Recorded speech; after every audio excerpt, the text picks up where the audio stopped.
All right, I want to hear the joy in this room louder for that song, It's a New Day. Thank you. And I heard the clapping from back on the virtual people as well. That wasn't just the sound from here. Yes. So thank you all for having me be with you during June. It has been a joy. I would like to start today by telling you a story. This comes from my husband, Andy, who is, if you are here, you can meet him in person. And if you are worshiping with us virtually, you can meet him and my daughter, Helena, at a different time. We'll be around for a while. So Andy tells the story of riding the Griffin, which is a roller coaster in Busch Gardens, Virginia. Okay? He tells of this experience. He doesn't just tell it, he relives it. And understanding that the telling of this story may sound familiar to what you all are experiencing now as you experience the twists and turns of congregational, community, and global life. Okay, so this is one of those roller coasters where your feet have no place to rest. Yes, I heard the shiver go through the room. When you climb into your feet, the floor falls and your feet dangle. You sink back into the chair and a large padded bar comes over. And that and a lap belt are the only thing holding you in. Dare I say, that bar and that lap belt are the only thing that are keeping you alive on this ride. Not to be too dramatic. Okay, so once you're fastened in, somebody comes around and checks, right, to make sure that that bar is safe. Okay, that always makes me feel a little bit better because I'm like, at least they're concerned with my security. And then once all the safety checks have happened and everything is working properly, the ride begins and you start that long descent to the top. This climb is the definition of anticipation. You are climbing at an angle where you are practically laying down. You are climbing slowly and higher, and you hear the click, click, click, click, click as you climb. And then once you reach the top, for just a few brief seconds, you actually glide on this small area with a nice smooth ride. And you're at the top of the world and you can look around and you go, hey, this isn't so bad. And then the ride comes to the hill and it stops. And if you are in the front seat, it stops just hanging over just enough so that you can see your feet and the plummet to the bottom. And everything is quiet except for the gasps behind you in the seats of people who are anticipating the next step. And then this is where Andy describes it very well. He says, in that silence, you hear this sound, ping. And when you hear that ping, everything lets go and you fly. You fly down, down, down you go down a hill, you go around twists and curves, you fly. It takes time for your stomach to catch up with your body, and it's possible that you're feeling as if parts of your body have separated from each other. Part of you is loving this experience, and part of you just wants your feet back on the ground. And then the ride levels out near the bottom and it slowly comes to the gate. And once the ride stops and the bar unlatches and you stand, you find that you're wobbly. It's hard to find your footing. You're a little bit unbalanced, but slowly, slowly, everything catches up and you can walk ahead. Now, for some of you who love roller coasters, that description must have been thrilling. For anybody who absolutely detests roller coaster, that description must have been terrifying, right? But I will say this. Andy's description of the ride on the Griffin reminds me of what it means to be in liminal space. It reminds me of what it means to be in a time of transition. Liminal space is rarely quiet and still. Liminal space is churning with a variety of emotions and thoughts and physical sensations, because transition is not just a mind and heart experience, it is a full body experience. You may find that you have joy and excitement in the times of transitions. You may find that you find it completely terrifying. You may experience both. You may not literally be on a roller coaster right now, but you, my friends, are experiencing the same sensations, possible thrills, but uncertainties. Just like the griffin, you are in the midst of a whirlwind of uncertainties and discomforts and ill moments and adventure. And each of you will experience it differently. And each of those experiences is affirmed. Some of you may find yourself looking around each corner with excitement, going, I can't wait to see what happens next. Some of you may feel sick. This ride is too much. I think I'm going to lose my lunch. And some of you may be somewhere in between the excitement of the anticipation of what is coming next and that feeling that you could lose your lunch at any moment. The fact that each of us experience the ride of change and transition differently is very, very important. Your experience is not wrong. Your experience is unique and valuable, and this community needs you and your unique experience for a full transitional time. Alyssa Bishop Becker, who is the wife of Randy Becker. Randy Becker is a retired Unitarian Universalist minister who was serving in the Florida Keys for a very long time. Bishop Becker wrote an amazing book called The Grief Spiral, and she based it on her own experience of loss.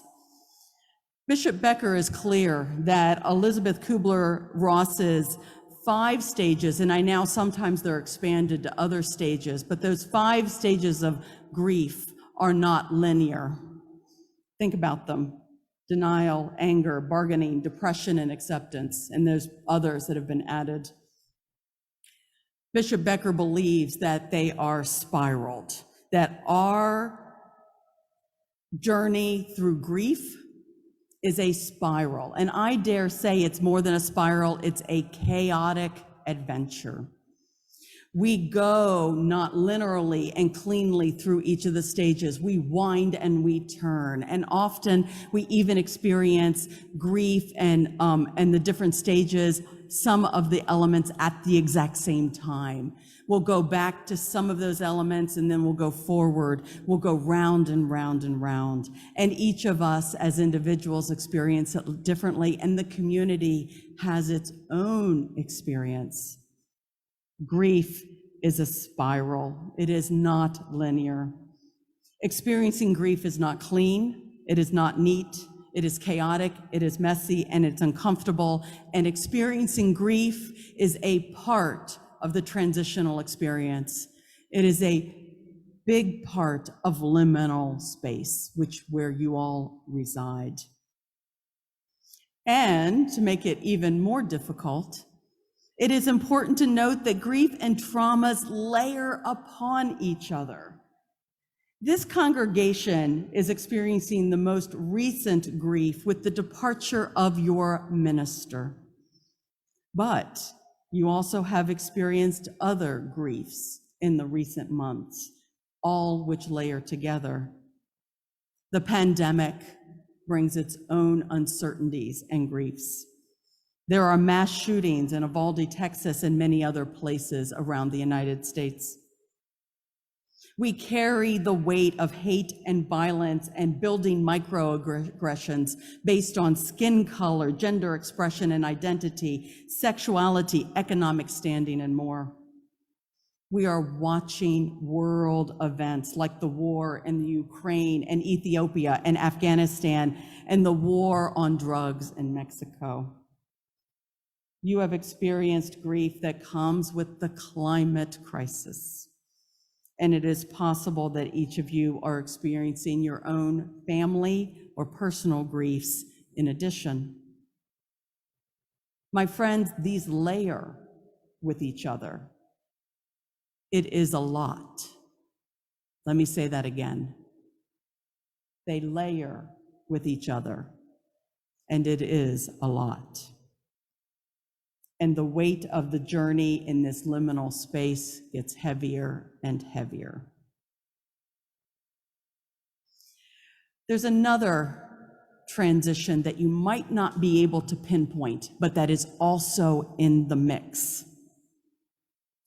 Back in 2016, while I was doing my Doctor of Ministry studies, Greg Boyd introduced me to a book that was foundational to my thesis work. Greg Boyd, wherever you are, I thank you for this. It is the book called Phyllis Tickle's Emergence. Tickle has a theory that every 500 years, our churches and our religious communities go through what is called the symbolic religious rummage sale. It is the cleaning out of clutter of all of those things that are no longer in use. At the beginning of the Common Era, it was the birth of Christianity. 500 years later, it was the work surrounding Gregory I. Then it was the Great Schism of the 1000 CE period. And in 1517, the Protestant Reformation. 500 years, just like clockwork. Now, as you may know, the Protestant Reformation was a major time in which religious communities changed because rebel leaders challenged the Catholic Church. So this was a Christian experience. And in it, they believed that instead of a mediator going to God in their stead, like a bishop or a priest, that people could go to God themselves. And out of that, Protestant denominations were born. Guess what, my friends? It's been 500 years since then. Our congregations, not just this one, all congregations, not just Unitarian Universalists, all congregations of Christianity and other faiths are in the midst of another rummage sale.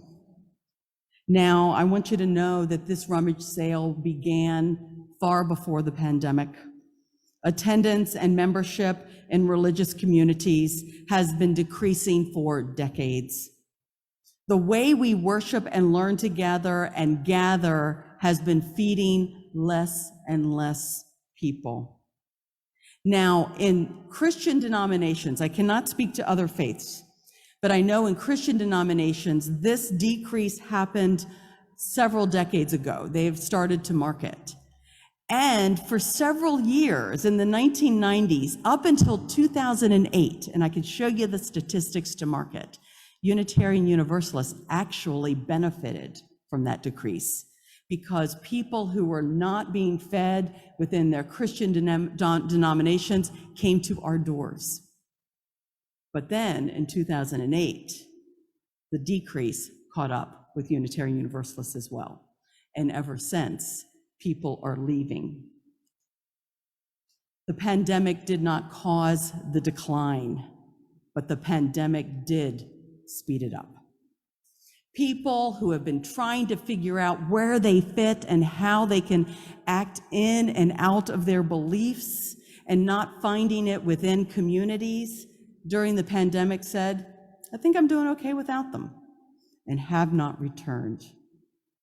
I believe this is one of the major reasons why congregations, not just this one, this is universal, are feeling the absence of so many people of different ages, because those who are not returning are mostly of the younger generation, children, youth, millennials, families. So while you're finding your footing and feeling the weight of all that you do grieve and all that is in transition, I want you to remember that what it means to be a spiritual or religious or whatever word you use community, Unitarian Universalist, is shifting. It is difficult to sit with the overwhelming sense of what this means. I bet you've got big feelings about this. Your big feelings and your insecurities and your questions are welcome here. So what do you do now? I invite you to do one or more of the following, and I invite you to come up with ideas of what you can do in response. Knowing this, the answer will not be made by tomorrow. The answer is a journey within itself. First of all, I invite you to sit with all the truths that surround you. Allow yourself to feel all of the feelings. They are big feelings. And they're okay. You do not have to suppress them. Feel them in your heart. Think them in your mind. Feel them in your body. Grieving is a full body experience. I invite you to talk with each other. And I invite you to listen carefully. Both. Don't just be a talker. Don't just be a listener. Do both. Provide space for this listening. Provide space for this honest sharing. I invite you that if you have expectations of the people in this community or in this congregation, that you double check to make sure that they, whether it's an individual or a group, have agreed to those expectations. Often we have expectations that have not gone through a covenantal process where we have expressed what we need and where we have said, yes, we will honor that. And it is time now, since you are in the midst of ministerial transition, that those covenants all over the place are formed. I invite you to understand that everything we do is in love. And whatever conversations you bring come out of the goodness of the love and the experience that you have. And know that you are not alone. I am here, and Reverend Michael Slack will be here in July and August. And you have this amazing group of people who are the contract minister and religious education search team. Can I get a round of applause for them? They are working to make sure that leadership comes and continues. Thank you for that sacred work. You are in good hands. And if you don't know the answers now, just know that there are amazing answers for the future out there. One of the great answers that I am exploring now about what a congregation can be in the future comes out of the wisdom of Paula Cole-Jones, who has developed a program or a model called Community of Communities. You don't have to go to inventing new models yet, but you can trust, like this one that Paula Cole-Jones has, that they are out there and that you will have support in developing what it is to be the first Unitarian Church of Honolulu in the future. You don't have to invent it by tomorrow. There is time to be in this liminal space, trusting that there are guides and wisdoms and models that can help inform your unique future identity. And I invite you to laugh. Tell each other funny stories. Tell each other about memories that warm your heart. Tell each other jokes. Laugh as a way to help your body expel the grief, and laugh as a way to let in the joy. My friends, you are in a good place. You are loving. You are thriving, and you will thrive. I look forward to watching. This is where I cry.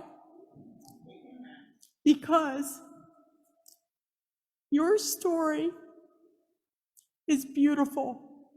And I know that in 5, 10 years, when I see that story again, it still will be. Thank you for your gifts, and blessed be.